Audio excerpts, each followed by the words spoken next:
Looks like it's going to be on Misfortune. Yep, that is correct. So Spencer, I got to see playing earlier. This should be an Aurora Misfortune list, and I believe they are one of the X1s that is trying to work their way into the top 8. Yep, Spencer and Min, both X1 coming into this game. It is going to be Misfortune versus Master Yi, that Aurora MF, starting with the Aspirant's Climb. So we are playing this game to 9, not 8.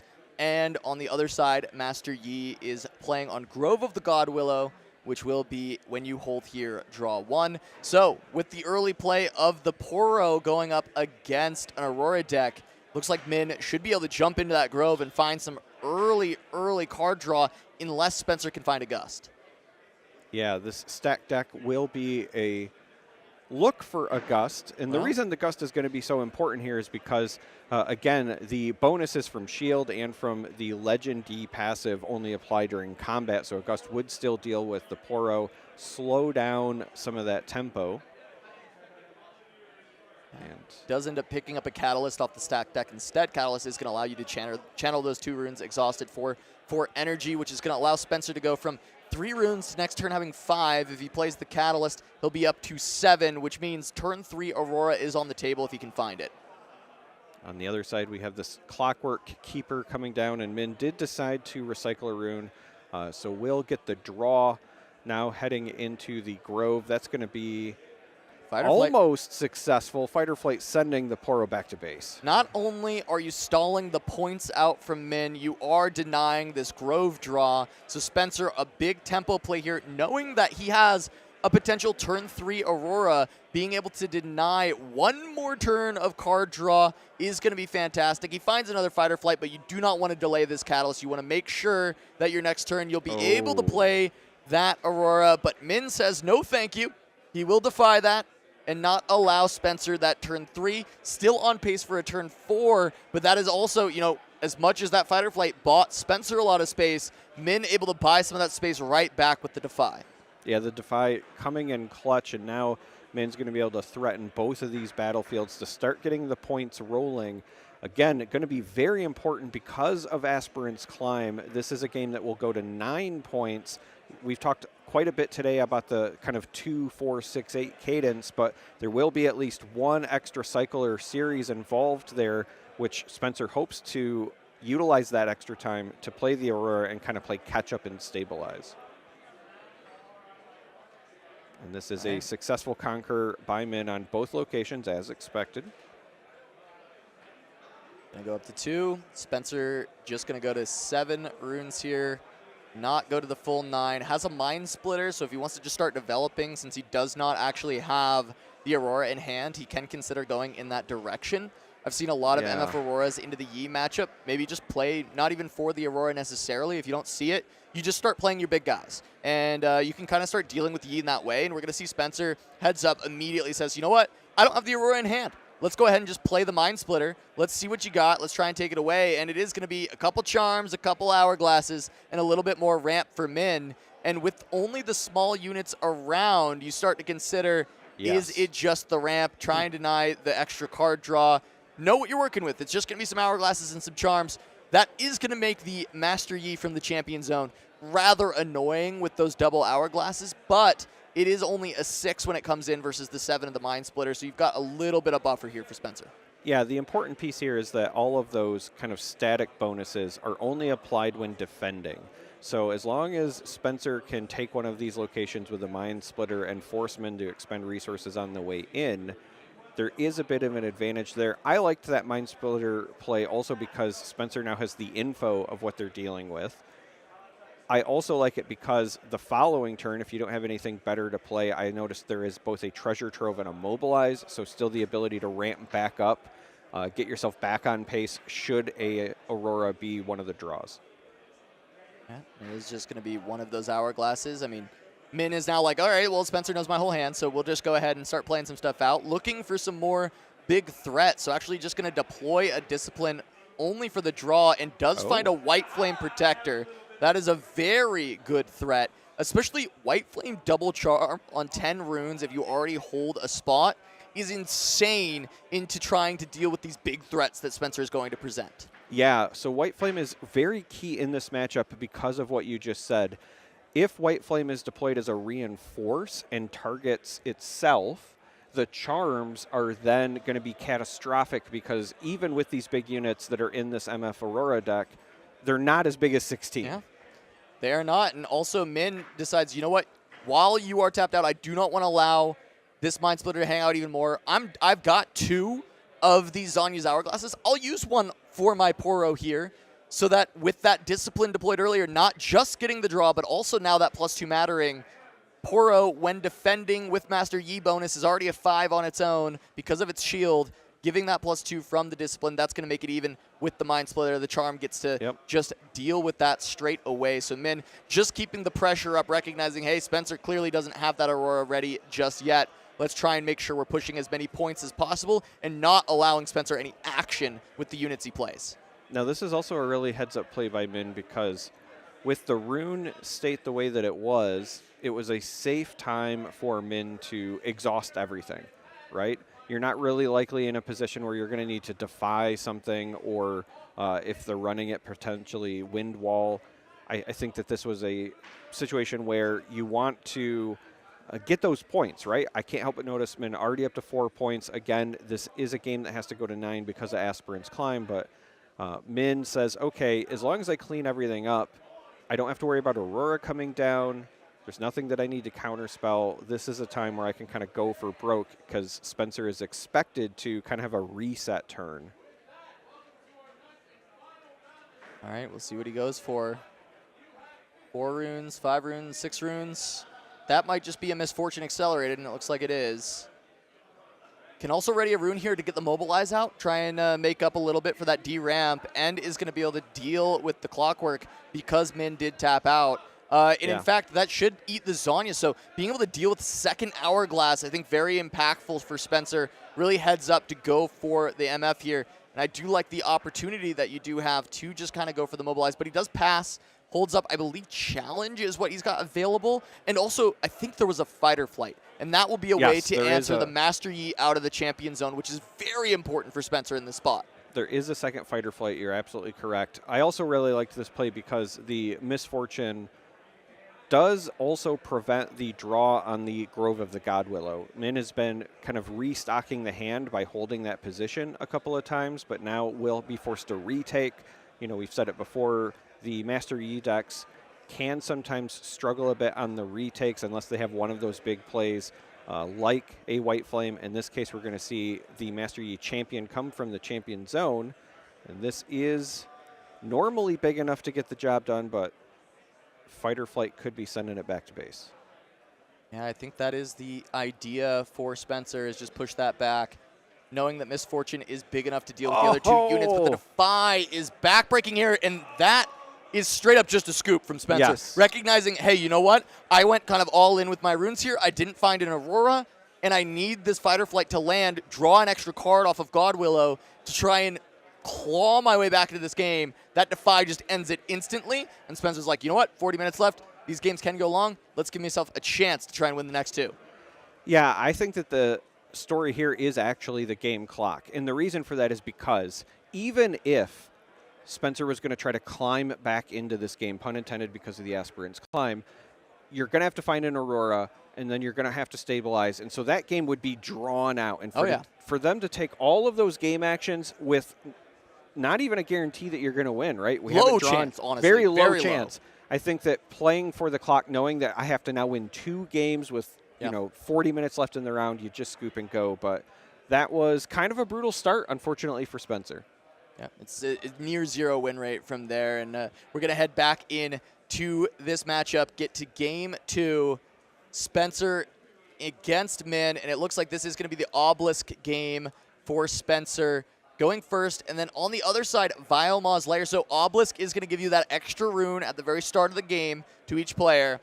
Vile Maw's, you cannot return from Vile Maw's to your base. Now, what this means is Fight or Flight is turned off against Vile Maw's Lair. You cannot push Min's units out of Vile Maw's back to his base, which is very good against these purple decks that rely on that Fight or Flight. All right, now Spencer started with those 3 runes, played a stacked deck, and then followed that up with a treasure trove. Cass, could you do us the honors of explaining to the people at home what treasure trove? I absolutely will not. I had to do it at least once on the broadcast. Okay, but we actually should if anybody doesn't really know what Treasure Trove does.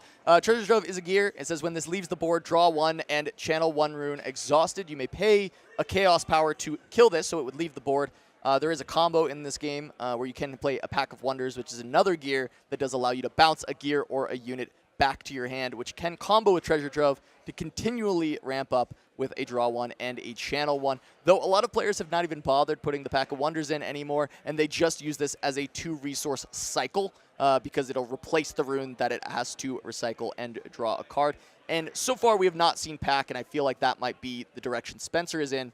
But notably, very interesting tech card for Spencer for this game too, Possession, to help deal with the Dead Blooms and White Flames coming out of Minh. Yeah, Possession is actually massive in this matchup because Minh does have some big bodies that can contest some of these late-game Aurora plays, and Spencer tries a Catalyst again, met with another Defy. It feels like Minh has the answer every time Spencer tries to catch up here. Catalyst in Game 1, defied. Catalyst in Game 2, defied. Spencer did opt to leave the 1 rune up and not use the Treasure Trove, and now this Sabotage is going to connect on the Dazzling Aurora. It's got to be the play. Yeah, and Spencer had a Sabotage of his own, but didn't get a chance to deploy it. He did have the rune, but of course wanted to keep it up potentially for a Gust, and that Catalyst would have led to a turn 3 Aurora once again, getting that taken away from him, not only with the Defy, but then following up with the Sabotage is just huge for the side of Minh, and now he knows about this possession and can at least attempt to try and play around it. Try and not let a big unit get taken. Try and play around some small stuff early until he absolutely must play around something bigger and force this possession out. Yeah, and Spencer now potentially in shambles because, as you pointed out, likely left the rune up for the Gust, but this is a deck that doesn't necessarily have a lot of Accelerate. There was no board developed. So the question then becomes, you know, is that something that should have been a Sabotage? Is that something, again, could have also just been the Treasure Trove as well? But and the big reason it kind of can't be the Sabotage in that spot as well, that you're on rate to go for turn 3 Aurora. And if you play the Sabotage, it has a recycle cost. You have to pay a power. You would then delay your Aurora for a full turn, and it means that playing the Sabotage does not feel very good whatsoever. It doesn't feel good, but if your opponent, Devil's Advocate, doesn't have a board, and the only way that you lose is when they hit Sabotages. And this is another Sabotage taking away the possession. Spencer is left with nothing left. Yeah, and Spencer just kind of chuckles because what do you even do in that situation? But still is up 2-0 because of the champion play of the Misfortune. What's crazy is that this hand is just nothing. Nothing at all. At least he can gank over. And this is, you know, where the Treasure Trove comes into play as just a, hey, this is a cycle that we get to play when we really want it. There's a Scrap Heap. That's just going to cycle as well. Another one of these gears that in this deck is functionally just pay 2, cycle once. And there is just going to be the gank over from Misfortune. Able to ready a rune once again. Yep, that's the beauty of Misfortune. Yes, Vile Mauslayer says you can't go back to base, but the Misfortune Legend says, well, I can just go to the other battlefield. Exactly. And finally, Spencer says, all right, you've sabotaged me twice. You've defied me at every corner. I want to see your hand. He is over it, but I will say probably not nearly as impactful of a Sabotage as we have seen from Minh. The Mystic Reversal is such an interesting card to bring into the matchup, but I get it.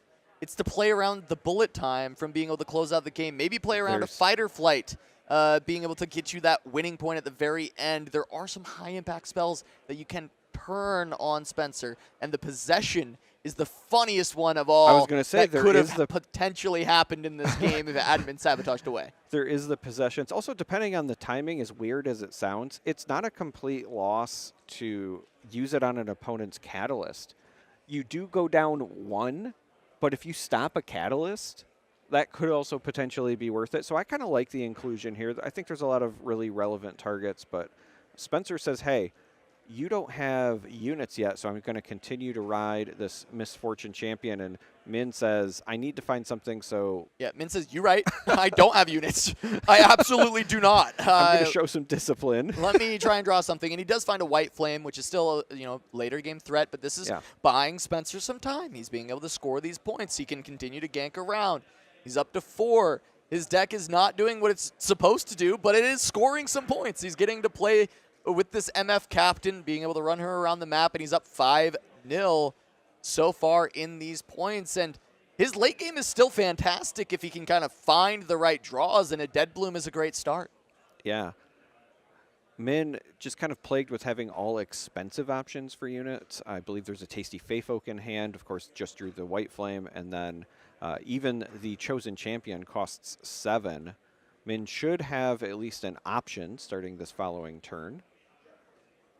And depending on the draw, I would imagine this is likely going to be a Yi just to start trying to fight back. The only problem with that, though, is you have no runes up for any sort of interactivity if you do that.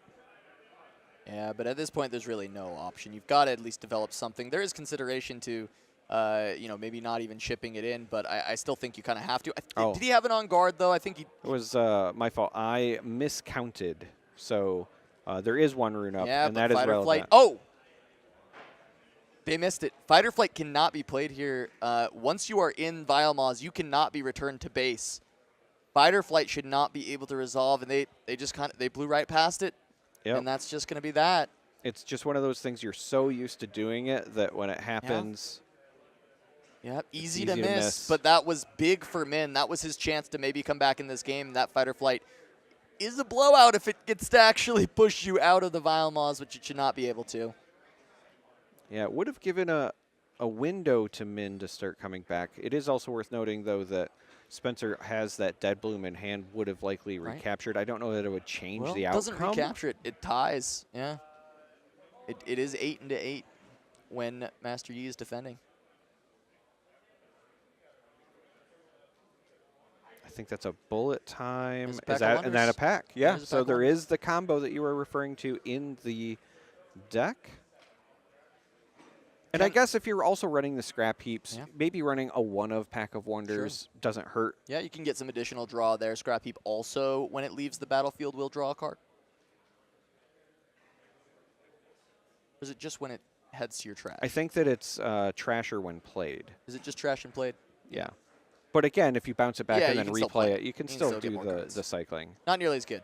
Yeah, played, when discarded, or killed. Discarded okay, so bouncing is not going to give you the draw. But you can just refresh that. Yeah. Continue to play it out. And if you're watching at home, again, we're pointing this out because the difference between Scrap Heap and Treasure Trove is Treasure Trove specifically says when it leaves the battlefield, which includes returning to hand. Yeah, and now with the Dead Bloom coming out to try and hold Misfortune running to one side, and I believe, as you said, I think there was that bullet time picked up, and a lot of runes here to be able to go for Spencer to just kind of shove that into whatever Min sends in. But the White Flame will be able to push this Master Yi above a threshold where a bullet time couldn't ever actually kill a unit, because it can only ever do 12 if you were to exhaust every single one of your runes. Is it that you have to recycle runes or pay power? It is pay power. So maybe not ever because of seals, and we've seen future sets revealed with gold, for example. That's true. That is true. She's a bounty hunter. Maybe MF does want some little gold generating cards. Very pirate themed. Yeah. And there is Master Yi going to run at Misfortune Captain once again.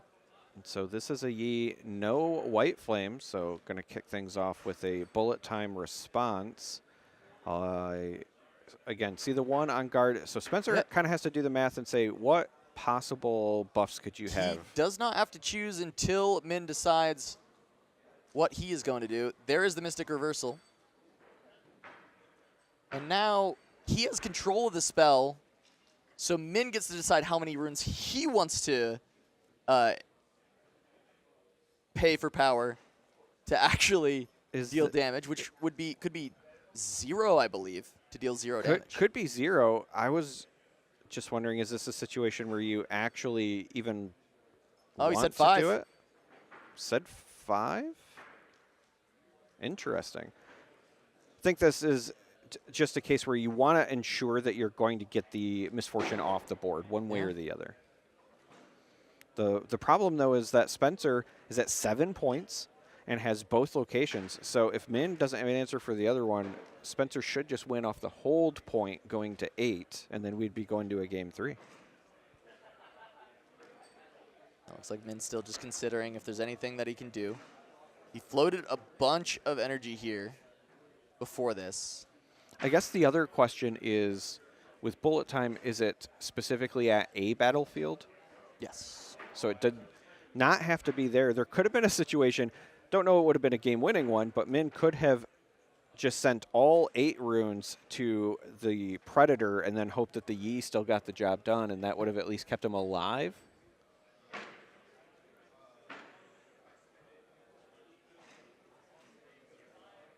Find your center for 1. Draws a card. That die on the table, if you're just tuning in, is energy left over because Min had recycled some runes, but he's going to scoop that up. That makes sense. It's like Spencer's just kind of got it evened out, and now I believe it's most likely that Spencer's last battlefield is going to be that Sigil of the Storm, and Master Yi is one of the better decks at managing that. Yes. A lot of the more aggressive decks that need to kind of conquer in constantly end up struggling when they lose out on those runes. And as much as Master Yi wants to ramp up, oftentimes he's able to stick something, just kind of stay there, and be able to, you know, not have to pay the cost of the Sigil of the Storm as much. We'll see if that ends up actually being the battlefield. But it's generally been the choice of Misfortune when it comes to the third battlefield out of the ones we've seen so far. Aspen's Climb, Obelisk of Power, and then that Sigil of the Storm. Absolutely. And we're also going to potentially see our first Dazzling Aurora. We've been 2 games in, still haven't seen one resolve after those sabotages. I believe we're getting ready to jump into the 3rd game now. Every time that I have been commentating an Aurora deck, they don't resolve. I'm starting to feel like I've cursed them. It's probably your fault. It is probably my fault. Yeah. Look at this. An Aurora found in hand once again. We'll see if that is a blessing or a curse, though, as last time around, the sabotages were able to pay dividends. And this is, once again, Obelisk. Spencer getting to go second on Obelisk with Misfortune. If he finds a Catalyst off the top of the deck, that could be massive. But already, Mobilize, very good. You'll be at 4 runes then. You'll go to 5, which is then going to push you up to 7, then to 9. So turn 3 Aurora back on the menu. All right. I also happen to notice that there was a sabotage picked up. Is there a world where lessons are learned and the sabotage gets jammed? Or is Spencer just going to stick to the game plan? Does just pass, okay. I mean, I feel like the generally correct choice is to play the turn 3 Aurora, right? I'm not disagreeing with you. I'm wondering if he'd get scared from last game. That's where I'm at. I'm right there with you, Chummer, where it's like, I don't want to get sabotaged again, so I'm going to actually play this out and try and deny your own, but he does hold up for the Gust. And he will have a second one in case the Defy comes through, and he can... oh, no. Was that this game? No, last game he had 2 Gusts. This time around, he has a Fighter Flight. Correct. And that is not going to be able to resolve. So he does kind of get a little bit blown out there from the Discipline from Min. Pushing in to get that Conquer. The Gust not going to be able to buy Spencer those 2 points that it can oftentimes. I think Spencer is probably just happy if this turn ends and there's no sabotage played.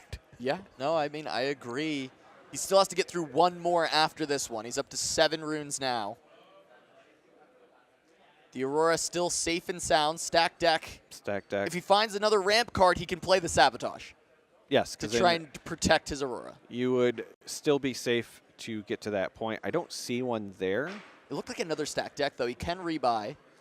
Yes, there is another stack deck. That looks like a reasonable rebuy. It does. Primal's pretty good in the matchup, though. Yeah, I was going to say, I kind of like the Primal. I don't think, obviously, Dead Bloom is the answer. That's something that you want to get off of your Aurora, but takes it. I think this is a little bit of a hedge, too. Because if the Sabotage does come through and you lose your Aurora, Dead Bloom is still an option that you've got. And you've still got some game to immediately go for. That is fair. It's going to be, I was going to say, very telling what happens here. But again, no Sabotage played. All right, let's see what Min finds off the top. He hasn't had the Sabo yet. Last game, it was so good. finds a Defy. Defy. That's the other card that's been plaguing Spencer, but this time around was able to dodge the most critical ones, was able to mobilize, get that ramp. Min at 2 points after the hold will likely be able to capture this and go up to 3 unless we see the fight or flight prevent it. I could see arguments for both. If there's ever a time you want to let somebody take something, this would be one because of the recycle. Yeah. This is good for Min, though. He's playing around this. He's got the first mate ready to be deployed in case of a fight or flight. Still, go ahead and go score that point. Continue this train of conquerors, trying to make sure that he can stay ahead, because this time he didn't find the answer to the Aurora. He has to assume, hey, Spencer's not spending any power, not doing much, no misfortune coming down. That Aurora is likely on its way. There is other considerations here as well. Defy has obviously plagued Spencer, hasn't seen any of those yet. We know that there's one in hand. But the other consideration is this would only take Min to 3, and it's not one of those even break points. So you don't necessarily fall behind in terms of like the overall cycles like we talk about with these Aurora lists, and does allow it to go through. I think Spencer I will say, felt fine. Sorry, I do feel like Master Yi is one of those exceptions to the 2-4-6-8 rules, just because of how important holding is for Master Yi, and they can kind of get away. Every single point kind of starts to chip away versus those aggro decks that can constantly push in for the double conquer. Though, Master Yi got a lot better at conquering once everyone started playing 3x White Flame, 3x Dead Blue. And I believe, yep, this is going to be the first mate coming down. Just to develop some might onto the board, probably still keeping the pit rookie there. There is consideration to play around Dead Bloom, but I feel like if you're in Sigil, you just kind of stay until you're not allowed to be there anymore. So Spencer dodges the sabotages, finally gets to resolve a dazzling Aurora. This is a windmill slam play for Spencer because you're already down 3 points. You're kind of hoping, I was going to say, I think for a Dead Bloom here so that it's not an immediate jump to 5, but Volibear, it's not bad. Not 10 bad. might is huge, and if you can get it to a location, get it to a battlefield, it becomes very difficult for Min to push through that, though we do know there's double White Flame in the hand for Min, which is certainly a way that you can push through some of the large might totals that Spencer has. Definitely like Min's spot quite a bit, but if the Mind Splitters can start getting hit before the White Flames can get their job done, that's where Spencer can start to come out on top, and we know he's got one in hand that he might just slam down to try and start dealing with some of the threats that Min could have on this next turn alongside another Aurora trigger, and if you can find double Mind Splitter, it snipes those two White Flames that Min's got. That could be massive for Spencer. Another thing that could come back to help Spencer is holding on to that fight or flight, because when the White Flames come in to contest with this Volibear, for example, you could just send back the buffed unit. I really like the Volibear potentially sitting on Sigil in this matchup. Yeah. Volibear in particular, if you're not familiar, when enemy units move to locations that are different from where that Volibear is, it allows Spencer to draw cards as well, so that could be a way to kind of refill the hand. Yeah. Looks like Min just trying to get as much might on the board as possible. And very wisely, I think, pulling these units back to base. Not only do you dodge the incoming Volibear, but if this Aurora were to trigger a Dead Bloom, then you're not going to lose units in that exchange either. I think double Mind Splitter here is pretty disgusting for Spencer. He could also even look to hide a fight or flight, or he can just... He does have enough runes to hold it, right? Because 7 from the Mind Splitter and then just 2 up to deal with that fight or flight. I do love the idea of potentially hiding a fight or flight if you still wanted to develop a different card. However, I think the only other option there is the Pack of Wonders. So this Volibear instead, not going to Sigil, goes to the Obelisk saying, okay, either recycle runes going away for me and I draw a card, or come at me, bro. Oh, yeah. And it is going to be Splitter going to look for the hold. He is going to discover a pack of White Flames. Oh, it was just... Oh, no, it is 2. No, okay, it is 2. Yeah, I was certain I saw 2. And again, this is a pretty big deal because the hand also contains a charm. So if one of these white flames were to come down and pair with a charm, could pick something off. Yeah. That actually is still potentially a play. Min could send units to the other battlefield. Yep. And then reinforce with the white flame and then charm over into the 16. Absolutely, and I think that's a great way to deal with Volibear. Volibear's very hard to punch through. Gets to be a 13 with tank on defense. That's 20 might sitting on the obelisk, but if you pull the Volibear away, it's just a 10. And as you said, 16 when you just play that white flame down and target itself.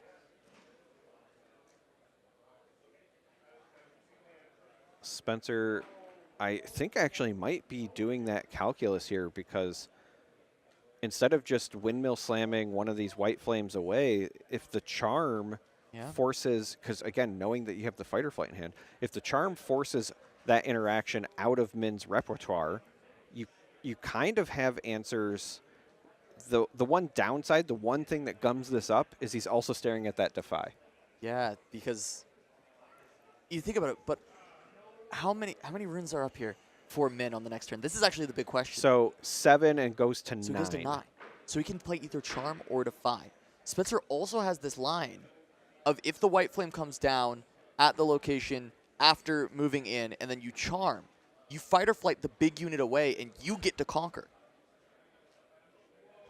That would be a line if you leave the charm. You are absolutely correct. So you can still deal with one white flame, and then you have a play to effectively deal with the other one, at least the +8 buff. Not the body, but the +8 buff for a turn. And you can also chance that you rip the Mind Splitter off the top, and you get to deal with the second white flame as well. But a big decision here for Spencer. Yeah, I mean, the other option is you could just get rid of the Defy and not have to worry about that in the future, because at that point, your fight or flight still protects you. Yeah, I was going to say still protects you from those plays, and if you can't get rid of one or the other, actually goes in with the Sabotage to just get rid of the charm. So it gets rid of both the Defy and the charm, says, okay, you have and this then white hides flame. The fight or flight. So this is a really cool play from Spencer. Looks to try and cover every single option available. Cover the Defy option onto the fight or flight. Cover the charm option coming from the other side, since you can't pay for it hits anymore. The Mind Splitter. Hit the Mind Splitter, so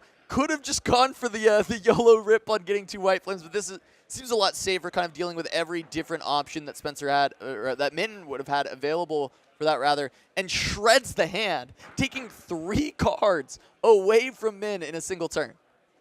Yeah, and yes, there is still one white flame left after the Mind Splitter, and hitting the Mind Splitter could have maybe got rid of both the white flames, but this still ultimately gets rid of all of the interaction that Min was counting on, and it's one less white flame to go over the top. We have seen strategies where decks just try to outlast Dazzling Aurora, match big thing for big thing till they run out of units.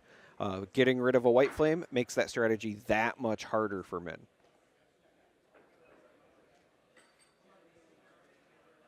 Now trying to consider the options. Draw for the turn was a Sabotage. Dwindled quite a bit at this point. The single white flame, you really almost want to get it down, but now 2 Mind Splitters are gone, so you're a little bit less worried about that getting shredded. You've got to feel like this hidden card is just fight or flight. There's rarely anything else that gets hidden in this deck.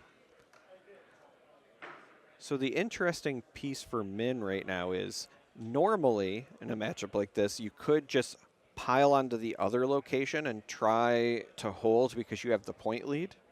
However, 1, you would give up a ton of runes to recycling because it's sigil, and 2, the Misfortune Legend provides ganking. So just having that 1 Mind Splitter in base does not mean that Spencer does not have ways to send the Volibear directly over.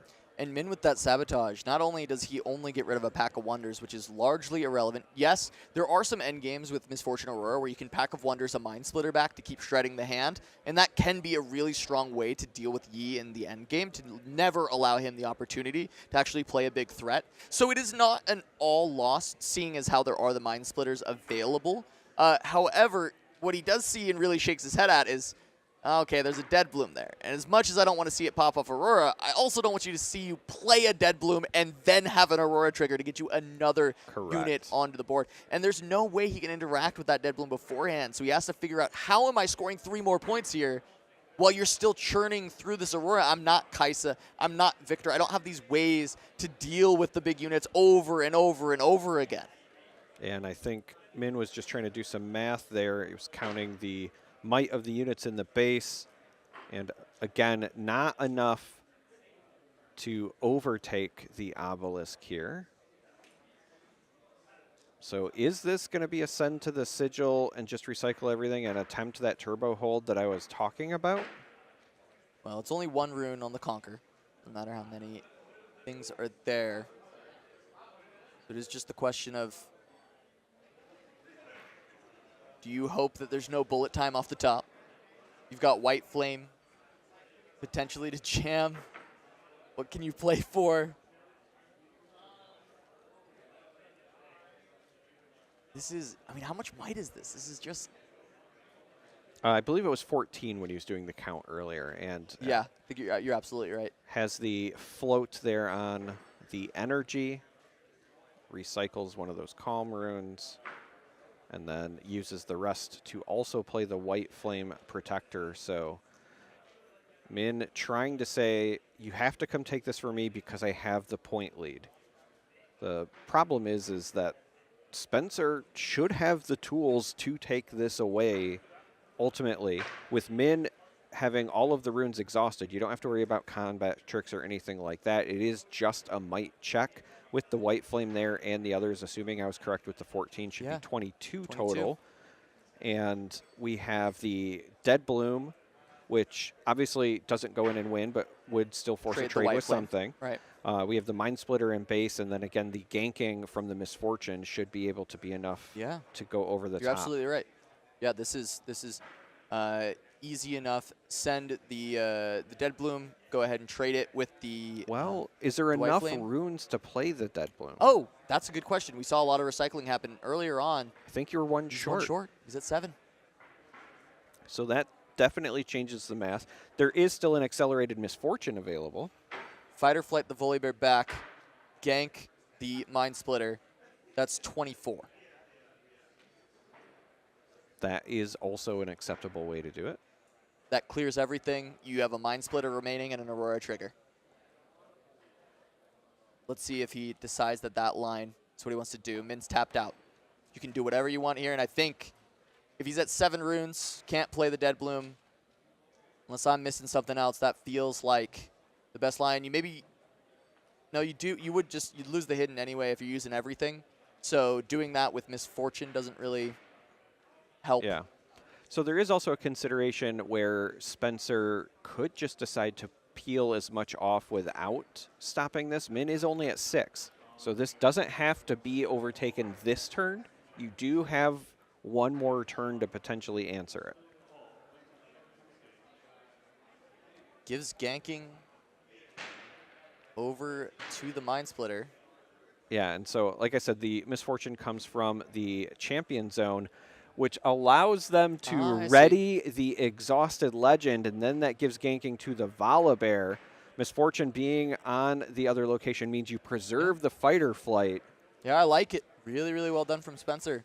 Cool line. Sometimes I forget about the Bounty Hunter being able to be reset by Captain as well to give that ganking.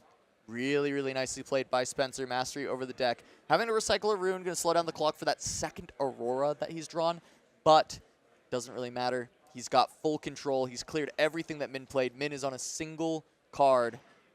Spencer, full control of the entire and there's a Dead board and Dead Bloom to reinforce. I was going to say, I like this as a reinforce where the Misfortune is, just because you have the Fighter Flight there as well. Oh, okay. Maybe banking on the Fighter Flight doing the work and just wants more might on the other side.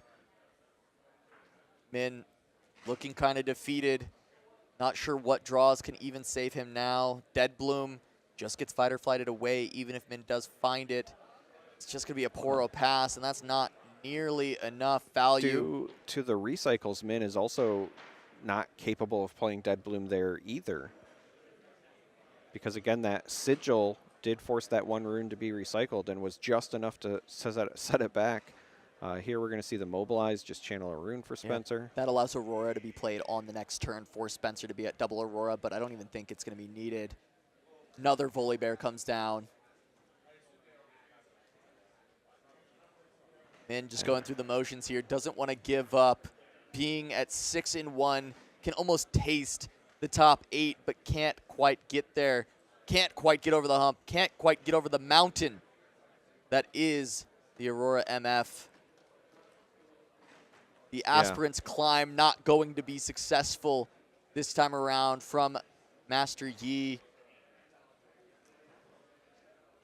Minh has to feel like this one just slipped through the fingertips. There was such a good start. Again, raced to 6 points, but Spencer finally in game 3 being able to resolve Aurora and, as you said, masterfully navigate this deck, whether it was that Bounty Hunter exhaust and then ready, or even just earlier navigating through getting rid of the Defy, then sabotaging the Charm. All of that sequence, I think, also really helped Spencer kind of close the gap and shut Minh out of resources. Minh has struggled to maintain cards in hand.